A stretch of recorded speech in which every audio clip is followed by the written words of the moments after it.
Bonsoir, je suis le docteur Florence Demont, je suis médecin généraliste à Vitrolles. Je suis présidente de la CPTS. Je m'occupe aussi également de la mission accès aux soins, sur le volet accès aux soins non programmés et accès aux médecins traitants.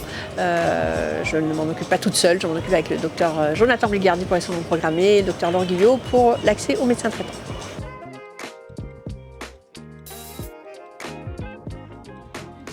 La mission accès aux soins, c'est la première mission socle de la CPTS. Elle se décline en deux volets, l'accès aux soins non programmés et l'accès aux médecins traitants. Là, je vais vous parler de la mission accès aux médecins traitants. Donc, on a pour mission globalement de faire diminuer le nombre de patients en demande de médecins traitants parmi les patients qui sont en affection longue durée. Cette mission, elle se décline sur plusieurs actions. L'action principale, ça va être de recenser ces patients. Donc nous avons mis un formulaire de recensement sur notre site internet qui sera accessible aux professionnels de santé et aux professionnels du médico-social du territoire.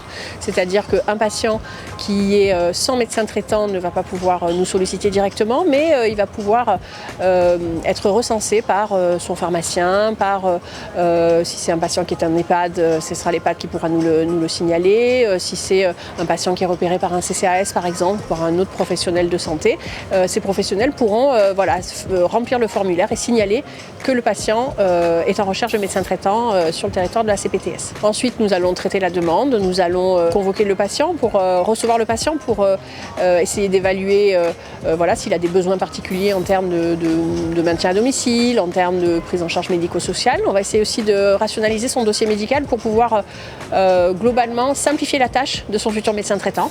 Et ainsi, ensuite, on sera peut-être plus en capacité de lui trouver un médecin traitant. Quand on va contacter les médecins du territoire géographique dans lequel se situe le patient, on va pouvoir leur dire, on a essayé d'avancer la saisie du dossier en renseignant des items dans l'espace santé du patient, auquel le médecin généraliste pourra accéder via le dossier médical partagé.